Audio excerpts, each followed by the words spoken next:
Já se inscreveu em nosso canal de cortes? Cortes TV Flórida USA. Te espero aqui.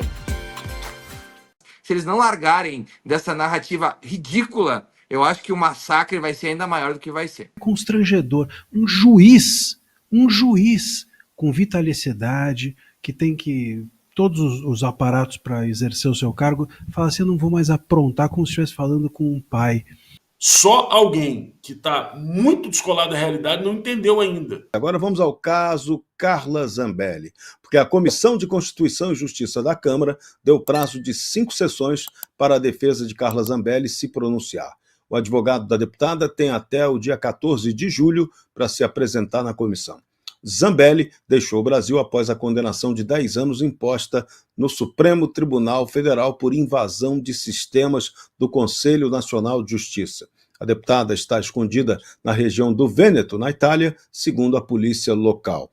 O governo italiano iniciou a análise formal do pedido de extradição dela no dia 12 de junho. E essa novela prossegue. Deputado Maurício Marcon, como é que você enxerga o desfecho desse caso Carla Zambelli no Congresso, especialmente na Câmara dos Deputados?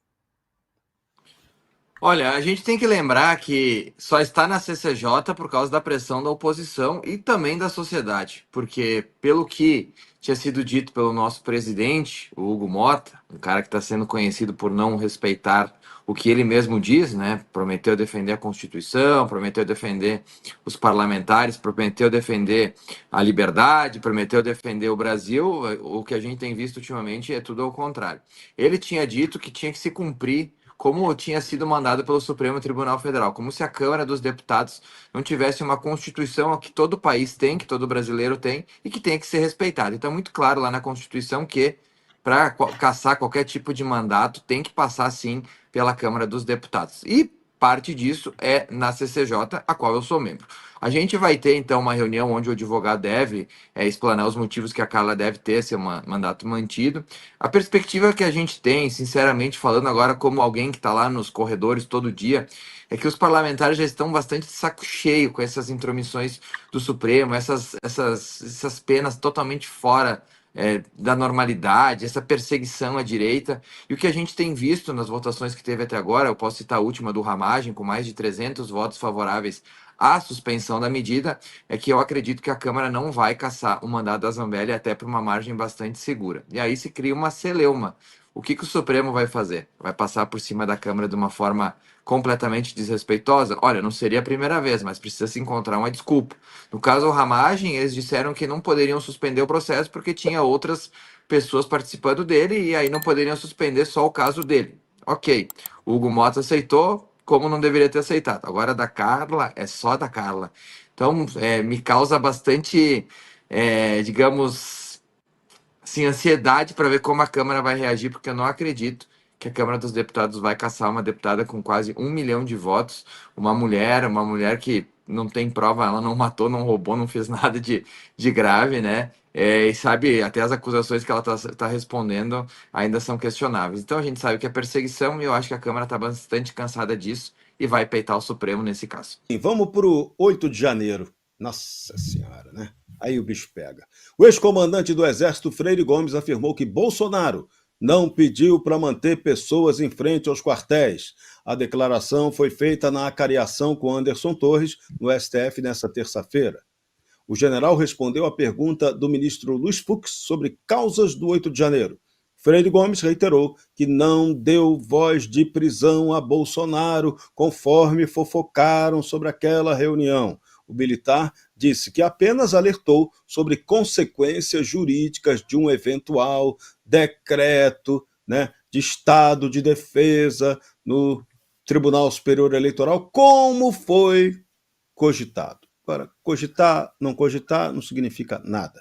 O general aconselhou Bolsonaro a pensar no dia seguinte, antes de quaisquer medidas de exceção. Então, tudo dito abertamente, claramente, sem novelinha. Sobre o Bolsonaro de uma forma bem rápida, o Marcília tá aí vai saber falar muito melhor do que eu. Mas vamos lá. Marcília, tem como fazer todo um processo transmitido, inclusive pela TV PT, e na hora que caiu os argumentos, como foi hoje na acariação do Cid, deixar censurado. Que justiça é essa, amigão? Onde é que já se viu isso? Eu acho que nem na Venezuela de Maduro se tem um posicionamento tão absurdo como vivido hoje. Porque hoje, obviamente, caiu toda a narrativa. O Mauro Cid, para vocês terem uma ideia, falou que ele calculou o valor do dinheiro pelo peso. Olha, isso é tão maluco e tão sem embasamento que não faz o menor sentido. E eu acho que esse negócio do golpe, ele já chegou num ponto tão abissal que a população já está tão de saco cheio. Quando a gente olha as pesquisas, como saía do Paraná, a pesquisa hoje, o Bolsonaro está cada vez mais na frente e o Lula cada vez mais atrás. Se eles não largarem dessa narrativa ridícula, eu acho que o massacre vai ser ainda maior do que vai ser. E o Lula disse que só perderia para ele mesmo e parece que a derrota tá bonita, tá perdendo de goleada para ele mesmo, no ritmo que a coisa tá indo. Mas a cariação de hoje entre o tenente-coronel Mauro Cid e o general Braga Neto foi marcada por constrangimento para o ex-ajudante de ordens de Jair Bolsonaro. Cid não cumprimentou Braga Neto e evitou olhar diretamente para o general durante a sessão. Em 2 momentos, Braga Neto acusou Cid de mentir sobre os alegados planos. Versões conflitantes envolvem a suposta reunião sobre o plano para matar Lula, Alckmin e Moraes. Plano doideira total. Também divergem sobre a alegada entrega de dinheiro em caixas de vinho para supostos executores que Cid sustentou. Agora, plano para matar Lula, Alckmin e Moraes, isso aí não existiu em lugar nenhum, nem no depoimento do Cid, mas essa história vai e vem, Marcília. A gente está ouvindo um processo que vai e vem, e o curioso, um processo que trata de algo que não aconteceu, que foi o golpe de Estado para a tomada do poder. Só que já temos milhares de pessoas condenadas por isso, né? Serrão, veja, a gente teve no último final de semana a notícia de que o Cid trocou mensagens dizendo que o Moraes odiava e tinha raiva do Bolsonaro porque o Bolsonaro teria estragado a sua vida. Foi isso, saiu na Veja no domingo essas mensagens. Como é que a gente segue adiante? Se a gente segue adiante, veja, ou o Cid mentiu na mensagem ou o Moraes está mentindo ao dizer que é isento para esse julgamento. Um desmente o outro. Não tem como Cid e Moraes estarem falando a verdade, que o Moraes é isento, que o Cid disse isso que disse nessas mensagens. A revista não foi contestada. Como é que a gente segue um julgamento que ignora, segue com o Moraes à frente do julgamento, segue com o Cid como delator do julgamento, desse julgamento principal e único, se nós temos esse fato que um ou outro não estão falando a verdade, ignorado.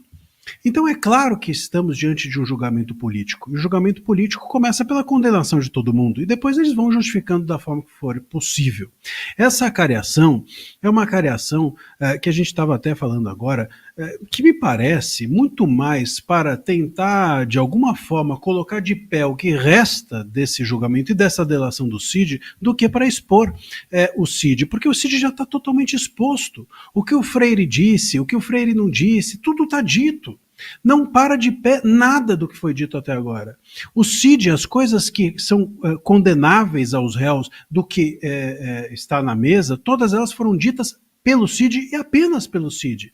Que houve a reunião, que o Felipe Martins estava na reunião, que o golpe, a minuta que existia era de um golpe. Só o Cid diz isso, mais ninguém, nem o Cid. O próprio Cid se desmentiu nessas mensagens que foram vazadas, ou enfim, divulgadas pela imprensa. Então, o Cid, sem o Cid, a narrativa da PGR não para de pé. Com o Cid, a narrativa da PGR não para de pé.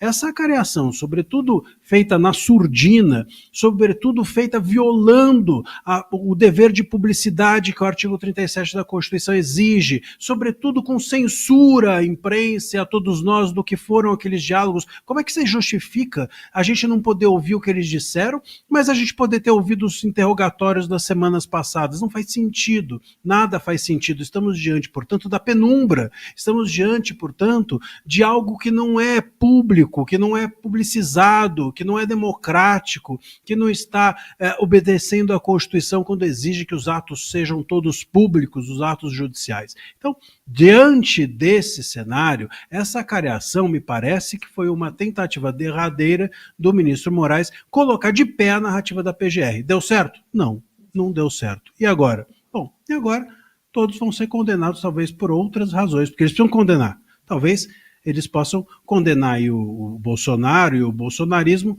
por fazer uma piada. Quem sabe, já que deu certo com o Léo Lins, talvez essa cole, mas o golpe já não colou. Obrigado por chegar até aqui. Para assistir este vídeo completo, acesse o nosso site. Essa é a sua TV brasileira nos Estados Unidos.